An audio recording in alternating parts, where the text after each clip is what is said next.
Welcome back, everybody. This is Sky Hurricane 89, continuing Zombies Ate My Neighbors.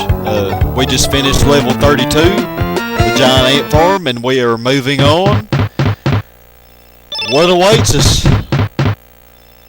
What danger comes up next? We've already been through enough. Been through weeds and castles and pyramids and lakes with green monsters. And now it says Fish and Crypts, level 33. Which happens to be it. Yep, another pyramid. I have to say I really like pyramids though. They are among the hardest levels in the game, however, I really love the pyramid music. I love the music, this music here for some reason. About all the music in this game, I think it all is very applicable. I think it all is a great choice of music for each level. I really like the Hedge Maze Mayhem music also.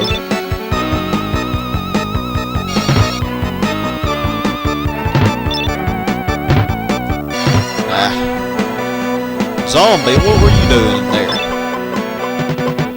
That was not right, zombie. Alright, now this victim up here, Squidmen jump out immediately. So I always go back down.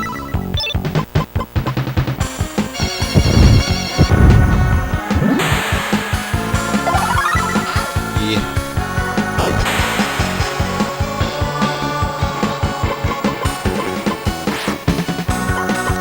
Alright. There's one victim. Get your Pandora's box ready.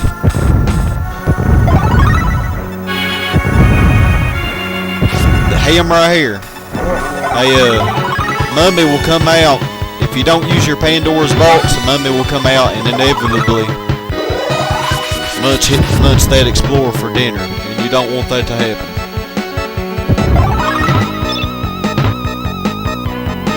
Alright. 2 more people to get. Be careful with that explorer there because the Squidmen will jump out. I have to say the Squidmen and the werewolves are probably the most annoying enemies in this game. If you've ever played the ultimate hack for Zombies Ate My Neighbors, the spider is the most annoying enemy in that game. Not because they're the hardest to deal with, well they do move so erratically. But the main thing is that they are always what seems to kill your victims. But I don't know, I might eventually do a let's play of that game, I'm not sure. It's much harder than this version though, than this original version.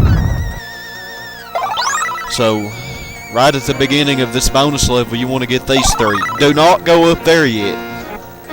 And there's a reason for that, I'll show you, you'll see in a minute.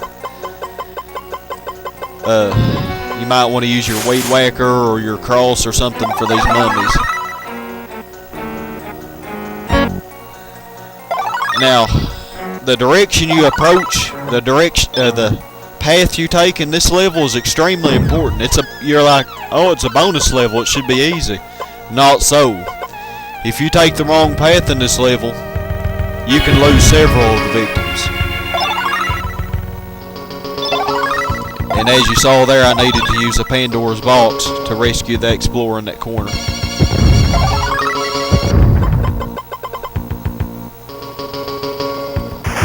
That's why I said not to go from up here, because the explorer will always be killed if you take that path.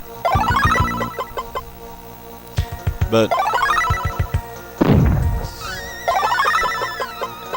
just take the path that I took in this level and you won't have any problem at all getting the victims. Not very difficult at all.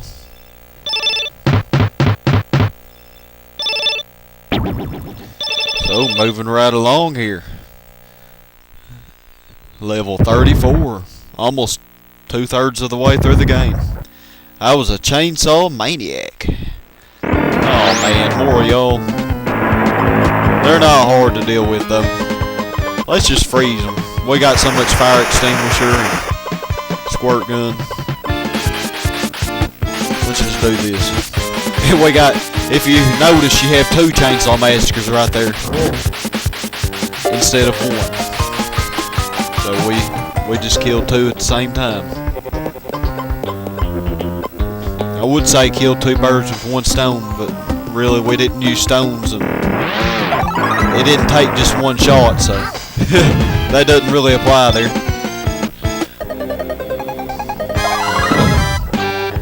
Really, this level, I gotta say, is among the easiest in the game if you know how to deal with the chainsaw massacres, which you should too if you're following my Let's Play. They're not difficult to deal with. None of the victims are really in bad spots as long as you approach from a decent direction. And even if you just kind of wing this level, as long as you get rid of the chainsaw massacres, as you come upon them, really there's not too much I can say to worry about.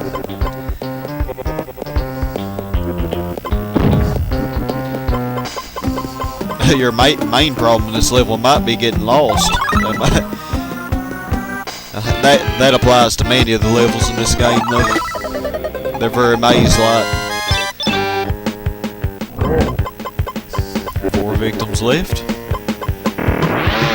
As you see, I've been getting the skeleton keys as I go along here. There are 2 skeleton keys for 2 skeleton doors in this level here. Wow, I actually have 11 monster potions saved up. I should use some of those, I don't know. I only used 1 monster potion thus far. That was in the bonus level for level 17, if you remember that. And I mainly used it there to escape taking damage from all the fire babies. Alright, this is the last chainsaw massacre. But we just blow him up and he stands no chance against the bazooka.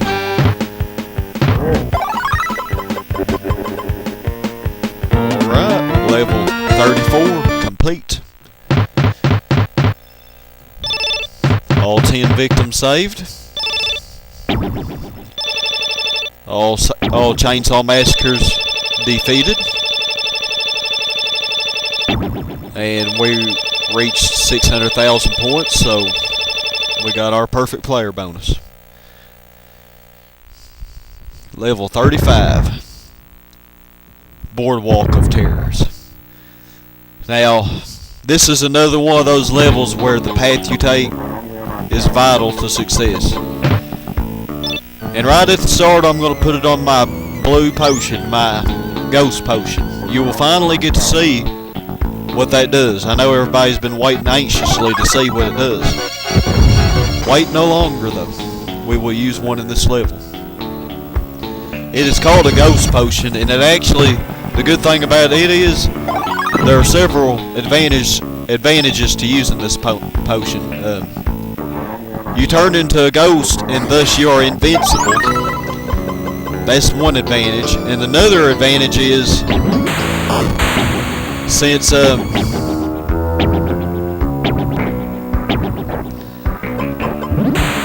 turn into a ghost, you can also walk on the water. Now there's a victim here that's very tedious to get. I said a clown there. And hopefully this Squidman will take the bait. And not, never mind. We lost him.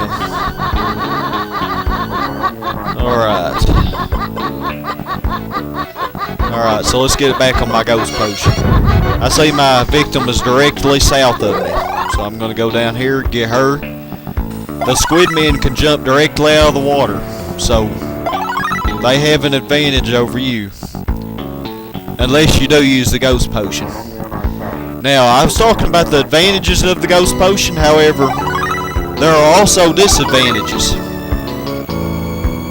That being, you can't kill enemies while you're the ghost. You can't kill enemies, you can't open doors, you can't use your bazooka, and also you can't use your radar. So there are several disadvantages. But we're going to stop right here, everybody. Thanks for joining me.